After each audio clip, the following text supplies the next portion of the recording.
El juez Juan Merchan de Nueva York retrasó la sentencia del expresidente estadounidense Donald Trump por cargos derivados del dinero pagado a una estrella porno para mantener su silencio. Según el magistrado, será el 26 de noviembre. El aspirante republicano celebró la decisión y pidió cerrar el caso. Y el presidente Luis Ignacio Lula da Silva ha destituido al ministro de Derechos Humanos, Silvio Almeida, esto luego de haber sido señalado de acoso sexual menos de 24 horas antes. Supuestamente habría cometido los hechos contra varias mujeres, incluida la ministra de Igualdad Racial. Y en Cisjordania, soldados israelíes mataron de un disparo a una mujer turco-estadounidense en una protesta contra la colonización de territorios palestinos. Turquía ha condenado la muerte y la tilda de intimidación a los activistas.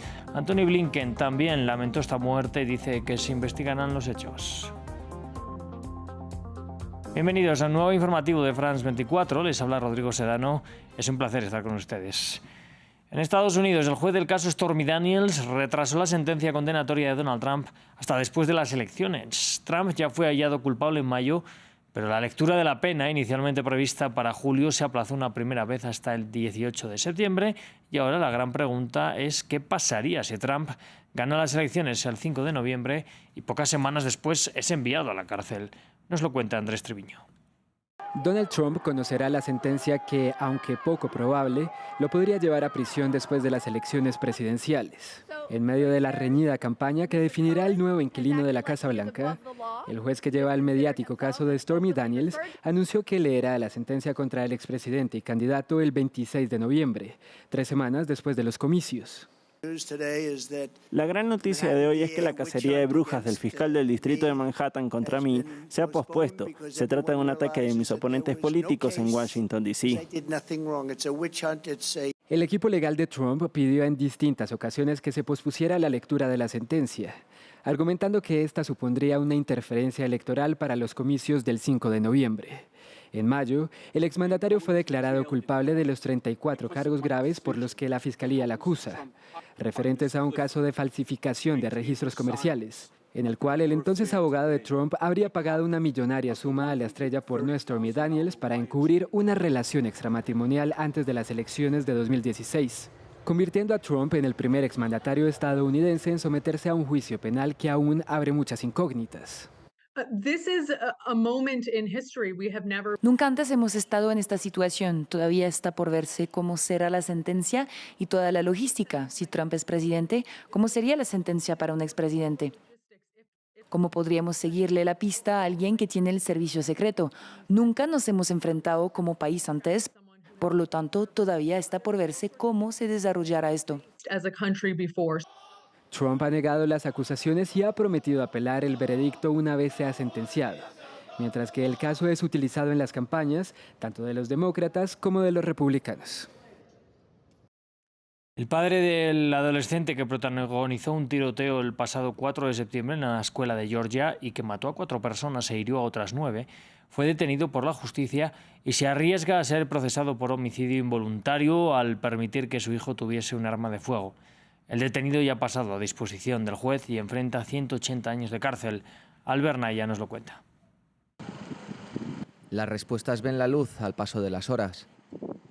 Un niño de 14 años, principal sospechoso del tiroteo en un instituto del estado de Georgia, en Estados Unidos, estaba en el centro de la diana. Pero apareció su padre, titular del arma utilizada para cometer los crímenes. Colin es el padre de Colt Gray, que fue arrestado ayer. Se le acusa de lo siguiente: 4 cargos de homicidio involuntario, 2 cargos de asesinato en segundo grado y 8 cargos de crueldad hacia los niños. Y al igual que su hijo, no ha tardado en visitar el juzgado. El hombre de 54 años respondió ante el juez y se enfrenta a una pena de hasta 180 años de prisión, cargos que se derivan de permitir que su hijo poseyera un arma. La última matanza en un instituto estadounidense el miércoles, que se saldó con 4 muertos y 9 heridos, revive el debate de las armas y se mete de pleno en la campaña presidencial.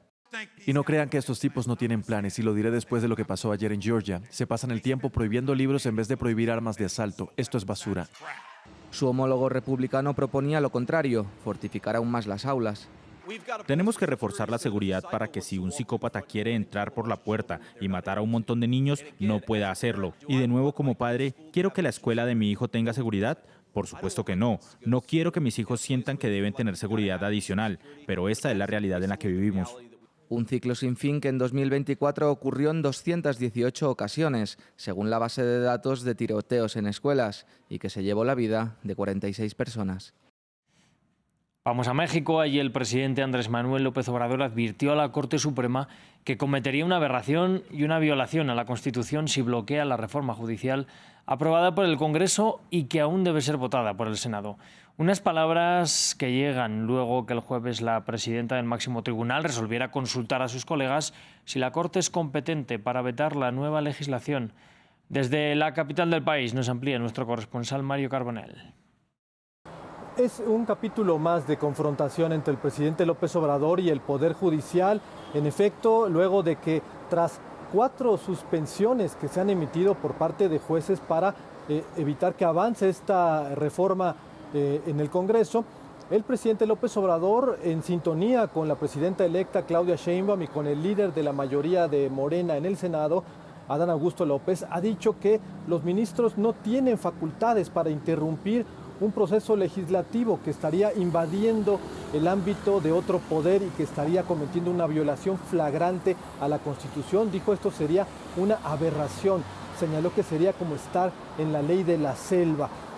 Desde luego que en el Poder Judicial continúan incluso con este paro los trabajadores del Poder Judicial y los ministros están por resolver en efecto si pueden o no intervenir y frenar este proceso, pero están citadas la comisión respectiva en el Senado el próximo domingo y todo está previsto para que el miércoles se intente votar esta reforma, porque hay que recordar que les falta un voto a la mayoría oficialista.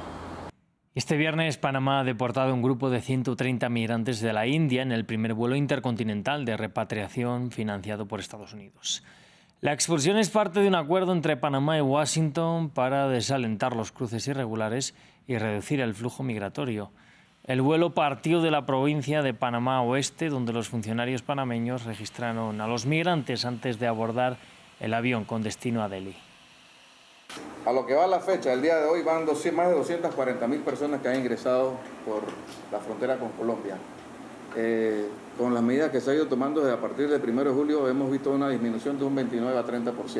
Esperemos mantener la cifra, pero no descartamos la posibilidad, dependiendo de la situación interna que se dé en los países vecinos, pudiéramos observar algún tipo de incremento. En Brasil, el presidente Luis Ignacio Lula da Silva ha destituido al ministro de Derechos Humanos, Silvio Almeida, menos de 24 horas después de haber sido señalado de acoso sexual. Unos hechos que supuestamente habría cometido contra varias mujeres, incluida la ministra de Igualdad Racial. La presidencia ha declarado en nota de prensa que tras reunirse con el ya exministro, Lula consideró insostenible la permanencia del ministro en el cargo.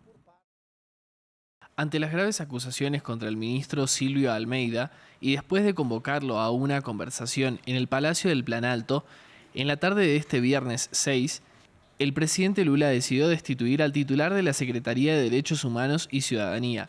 El presidente considera insostenible mantener al ministro en el cargo, teniendo en cuenta la naturaleza de las acusaciones de acoso sexual. La Policía Federal abrió oficialmente un protocolo de investigación inicial sobre el caso. La Comisión de Ética Pública de la Presidencia de la República también abrió un procedimiento preliminar para esclarecer los hechos. Y más al sur del continente, en Argentina, sigue la oleada de protestas y huelgas por la gestión de su presidente Javier Milei. Sindicatos de la aviación han realizado un paro en el día de hoy y hasta 150 aeronaves no han volado, dejando en tierra cerca de 15.000 pasajeros. Las protestas y huelgas en Argentina contra el llamado plan de ajuste de Milei siguen sucediéndose. Ahora fue el turno de la aviación. La huelga convocada por los sindicatos desató el caos en los aeropuertos, donde los pasajeros esperaban actualizaciones para reprogramar sus vuelos. Hasta 15.000 personas se vieron afectadas. Estamos aquí desde las 4 horas de la mañana. Estamos aquí desde las 4 de la mañana. Nuestros vuelos se reprogramaron para mañana a las 8 de la mañana. 8 horas de la mañana. Ni nuestra agencia de viajes ni la compañía aérea se hicieron responsables de nada. Aerolíneas se responsabilizó por nada. Estamos aquí largados. Nos dejaron aquí sin comida, sin hotel, sin ninguna previsión. Nadie nos da pautas fiables. Previsión de nada. Ninguém sabe nos dar una orientación segura. O sea, yo no puedo regresar, pierdo mi viaje de conexión y que te dicen acá, no, eso no nos compete a nosotros. Se lavan las manos y dicen, organízate tú y ve cómo resuelves tu otro vuelo. Una protesta que provocó la cancelación de más de 150 vuelos. Los sindicatos reclaman mejoras salariales para ajustarse a la tasa de inflación anual del 264%, la más alta del mundo. Entre tanto, el presidente Javier Milei anunció anteriormente planes para privatizar la aerolínea estatal Aerolíneas Argentinas como parte de su paquete de medidas de ajuste para atajar la inflación y el déficit estatal. Por el momento, el Ejecutivo dijo que la aerolínea ya recortó 1.500 empleados de su planta y redujo su déficit en un 70%. Planes de ajuste que reducen déficits y que también aumentan la crispación en las calles y la pobreza. Cifras de académicos apuntan que durante la gestión de Milei, Argentina ha aumentado esa tasa del 41% al 50%. Y en la Cisjordania ocupada, soldados israelíes mataron a disparos a un activista estadounidense que protestaba contra la mortal incursión del ejército israelí en Jenin. La invasión militar finalizó este viernes después de 10 días. En este tiempo, los soldados israelíes han causado la muerte de 36 personas, han dejado además decenas de heridos y han forzado el desplazamiento de miles de habitantes. Diego Bazzani nos lo cuenta. Una activista estadounidense muere a manos del ejército de Israel en Cisjordania. Este viernes, la mujer, que contaba con doble nacionalidad, turca y estadounidense, fue tiroteada por tropas israelíes en la localidad palestina de Beita, al norte de Ramala, mientras asistía a una manifestación contra los asentamientos en el norte de Cisjordania. Hubo una oración en el pueblo de Beita, pero la ocupación israelí quiso matar por matar, y hay instrucciones de matar para complacer a los colonos, y una ciudadana extranjera de Estados Unidos fue asesinada en la tierra del pueblo de Beita.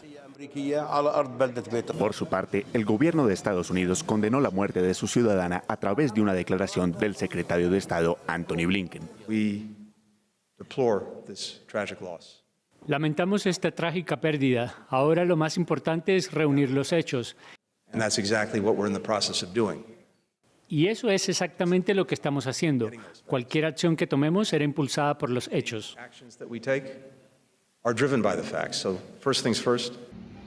A su vez, las tropas de Israel se retiraron de la ciudad de Jenin, al norte de Cisjordania, luego de 10 días de incursión. Soldados respaldados por retroexcavadoras y vehículos blindados desplazaron a miles de palestinos de sus hogares en el campo de refugiados de Jenin. Las autoridades palestinas denuncian que estas acciones militares dejan un saldo de al menos 36 personas muertas y decenas de heridos. La incursión de Israel en Jenin provocó las protestas en las que falleció la activista. Hace un mes, otro estadounidense recibió un disparo en la pierna mientras participaba en una manifestación en Cisjordania. Entre tanto, el presidente de Ucrania, Volodymyr Zelensky, se encontró con sus aliados en la base estadounidense de Ramstein, en Alemania, con el objetivo de obtener más armas de Occidente. Nuevamente, el mandatario ucraniano insistió en la necesidad de que Estados Unidos y sus socios le permitan usar armas de largo alcance contra territorio ruso. Nos lo cuenta William Gassó. Llegó esta mañana escoltado por aviones de combate. Volodymyr Zelensky se encontró con los ministros de defensa de los países aliados en la base militar de Ramstein, cerca a la ciudad de Frankfurt, en Alemania. Mientras su país sufre frente a la ofensiva rusa, el presidente ucraniano pidió más armas a sus aliados occidentales. El número de sistemas de defensa aérea que aún no han sido entregados es significativo. Esto es lo que se acordó y lo que no se ha implementado completamente. El mundo tiene suficientes sistemas de defensa aérea para garantizar que el terror ruso no tenga resultado. El ministro de Defensa alemán respaldó la crítica del presidente ucraniano, lamentando los retrasos en las entregas de sistemas de defensa antiaérea. Estoy un poco decepcionado como él, puedo entenderle perfectamente, porque acordamos en Washington entregar más sistemas de defensa antiaérea Patriot. Volodymyr Zelensky también reiteró su pedido de armas de largo alcance para golpear directamente al territorio ruso, una línea roja que Estados Unidos no quiere cruzar, temiendo una escalada en el conflicto con Moscú. Sin embargo, el país norteamericano va a anunciar un nuevo plan de ayuda militar para Ucrania. Me complace anunciar que el presidente Biden informará hoy sobre un nuevo programa de ayuda a la seguridad para Ucrania dotado con $250 millones. Este programa creará capacidad para satisfacer las cambiantes necesidades de Ucrania. Después de la base de Ramstein, el presidente ucraniano se dirigió a Frankfurt para encontrarse con el canciller alemán Olaf Scholz, cuando Berlín prevé una reducción de la ayuda militar en su proyecto de presupuesto para 2025. Con este informe nosotros nos vamos a despedir. Yo les invito a que sigan aquí con nosotros en France 24.